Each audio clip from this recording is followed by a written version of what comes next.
Supreme court का आदेश basic शिक्षा विभाग नहीं कर रहा है तो आप जो अदर कोई मैटर होता है तब आपकी बुलडोजर चलने लगती है, तो क्यों नहीं चलाते हो आप उस पर बुलडोजर?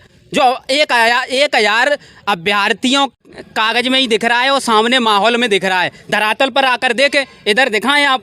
अगर ऐसा है तो ये क्यों बैठी हैं? जब सुप्रीम कोर्ट ने आदेश कर दिया है फिर भी ये बेटियां बैठी हैं, क्यों बैठी हैं? आप सुप्रीम कोर्ट का तो पकौड़े बेच लिए ना उन्होंने, कोई नौकरी की जिम्मेदारी थोड़ी ना ली है, या 100% गारंटी थोड़ी ना ली है। जब पकौड़ा ही बेचना होता तो हम पढ़ते क्यों? अब तो सुप्रीम कोर्ट ने भी मोहर लगा दी है कि इन्हें भर्ती किया जाए, फिर बंद कर देना। सम्मान करो सुप्रीम कोर्ट का, सम्मान करो, सम्मान करो, सम्मान करो सुप्रीम कोर्ट का, सम्मान करो, सम्मान करो, सम्मान करो। हमें क्या चाहिए? हमें क्या चाहिए? हमें क्या चाहिए? न्यायालय के सम्मान में हम उतरे मैदान में, न्यायालय के सम्मान में हम उतरे मैदान। तो जो नारा आपका गलत है, क्यों गलत है? क्योंकि आप देख रहे हैं कि बेटियां आत्महत्या करने पर तैयार हैं। जब बेटियां आत्महत्या कर रही हैं तो आप बेटी बचाओ बेटी पढ़ाओ का नारा दे रहे हैं, वो गलत है। क्यों लगातार महिलाओं के हित में बात हो रही है, लगातार महिलाओं के साथ की बात हो रही है, चुनाव भी करीब आ चुके हैं, आप बता रहे हो यहाँ बेटी पढ़ाओ महिला यहाँ प्रदर्शन कर रही हैं। अगर हित की बात हो रही है तो वो केवल कागज में ही दिख रहा है और सामने माहौल में दिख रहा है, धरातल पर आकर देखें, इधर दिखाएं आप।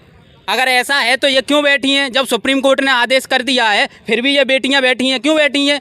आप सुप्रीम कोर्ट का तो पकौड़े बेच लिए ना उन्होंने, कोई नौकरी की जिम्मेदारी थोड़ी ना ली है, या 100% गारंटी थोड़ी ना ली है। जब पकौड़ा ही बेचना होता तो हम पढ़ते क्यों? अब तो सुप्रीम कोर्ट ने भी मोहर लगा दी है कि इन्हें भर्ती किया जाए, फिर बंद कर देना कॉलेज। आपको वोट ही चाहिए तो वोट लीजिए, क्यों पढ़ा रहे हो उन्हें? पढ़ाने का जरूरत ही नहीं है ना, हम क्यों पैसे उसमें फंसाएं? अभी बिजनेस खत्म तो नहीं हुआ है ना, रोजगार कर लीजिए अपना। अरे रोजगार जब हम करते तो स्टार्टिंग से करते, अब हम इस लायक बन गए हैं कि जब सुप्रीम कोर्ट ने मोहर लगा दी है तो हमें नौकरी चाहिए। सभी को आप बेवकूफ़ नहीं बना सकते हो।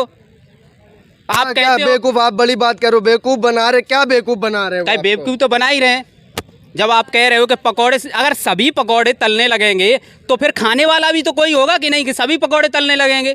ये भी तो आप देखो, अपना लॉजिक लगा दिया। हम तो ये कहते हैं कि हमारे जो सुप्रीम कोर्ट का आदेश बेसिक शिक्षा विभाग नहीं कर रहा है तो आप जो अदर कोई मैटर होता है तब आपकी बुलडोजर चलने लगती है, तो क्यों नहीं चलाते हो आप उस पर बुलडोजर? जो 1,000 अभ्यर्थियों का परिवार प्रभावित हो रहा है तो आपको 1,000 परिवार की जो दुख दर्द है वो नहीं दिख रहा है? चला दीजिए बुलडोजर। किस पे चलना चाहिए? बेसिक शिक्षा विभाग है, उनके जो अधिकारी हैं उन पे चलना चाहिए। एक बार उन्हें बैठाल दीजिए इस धूप में तो पता पड़ जाएगा। जिनकी एक कलम से केवल हमें नियुक्ति पत्र मिलना है, वो एक कलम नहीं चला पा रहे हैं। सुप्रीम कोर्ट के 11 महीने के आदेश के बाद भी एक कलम नहीं चला पा रहे हैं, एक सिग्नेचर करना है बस। तो आप कहते हैं कि मतलब पकौड़ा क्यों तले पकौड़ा? जब सुप्रीम कोर्ट ने मोहर लगा दी है कि बेसिक में भेजा जाए। सरकार ने थोड़ी ना कहा इको गार्डन में प्रदर्शन पे बैठिए आके, तो क्या करें फिर? कहाँ जाएं? आश्वासन दे रहे हैं तो क्या कर सकते हैं आप बताएं? बड़ी बड़ी तख्तियाँ लिए में ये आत्महत्या करने पर मजबूर मत करो। हाँ तो ये लास्ट ऑप्शन तो यही है ना, क्या किया जाए?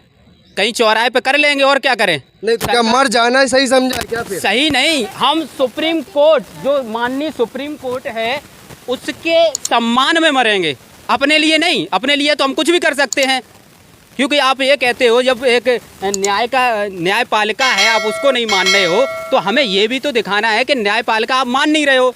जब हम लोग ऐसा कदम उठाएंगे तो सबको तो पता पड़ेगा कि आप वोट केवल छलावे से ले रहे हो, आप मान नहीं रहे हो। जब उसको भी नहीं मान रहे तो किसको मानोगे? 24 का चुनाव भी करीब आ रहा है और आप लोग प्रदर्शन पर उतरे हैं। क्या ऐसा तो नहीं है कि विपक्ष पार्टियों की तरफ से वो कर रहे हो? नहीं, विपक्ष का इसमें मतलब ही नहीं है। विपक्ष का क्या मतलब है इसमें? हमारा विपक्ष, जब विपक्ष का मतलब होता नॉर्मल कोई मुद्दा, हमारा तो सुप्रीम कोर्ट ने कह दिया इन्हें नियुक्त करें। इनकी हठधर्मी है, अधिकारियों की हठधर्मी है। या तो माननीय योगी जी को पता नहीं है तो वो मान नहीं रहे हैं। कब तक बैठे रहेंगे ऐसे ही इको गार्डन में? जब तक जान है तब तक बैठे रहेंगे। तो पेट कैसे पलेगा? रोजगार कर लीजिए, रिक्शा चला लीजिए। नहीं, रिक्शा चला लेंगे वो अलग चीज़ है ना। जब हम यहाँ तक आ गए हैं तो अब रिक्शा क्यों चलाएं हम तो अगर हम शिक्षक बनेंगे, अगर हम यही करने लगे, अपने लिए न्याय नहीं दे पाएंगे तो अपने बच्चों को जब हम पढ़ाएंगे तो उनसे क्या मुंह दिखाएंगे हम, या उन्हें हम क्या पढ़ाएंगे? वो ये कहेंगे तुम अपने लिए न्याय नहीं ले पाए तो हमें क्या पढ़ाओगे तुम। एक शिक्षक है वो जज भी बनाता है, DM भी बनाता है, और जितने भी बेसिक शिक्षा के अधिकारी बैठे हैं उन्हें एक शिक्षक ने ही बनाया है, उन्हें ही पढ़ाया है ना। तो वो अपना अधिकार नहीं ले पाएंगे तो वो कैसे आंख मिला पाएंगे? तो ये भी तो मतलब है ना, हम दूसरा क्यों करें? क्या कुछ कहना चाहेंगे? अगर नई मांगे पूरी होती हैं, क्या 24 के चुनाव में कुछ जवाब दिया जाएगा आप लोग की? देखो, जवाब तो ज़रूर दिया जाएगा, क्योंकि हम ऐसे तो है नहीं है बिना पढ़े हुए, शिक्षक हैं, सब समझते हैं। तो योगी जी से यही हाथ जोड़कर निवेदन है मेरा, कम से कम ये तो देखो, जब सुप्रीम कोर्ट ने बोल दिया है तब भी आप हठधर्मी अपनाए हैं। या तो आपको पता नहीं है तो बेसिक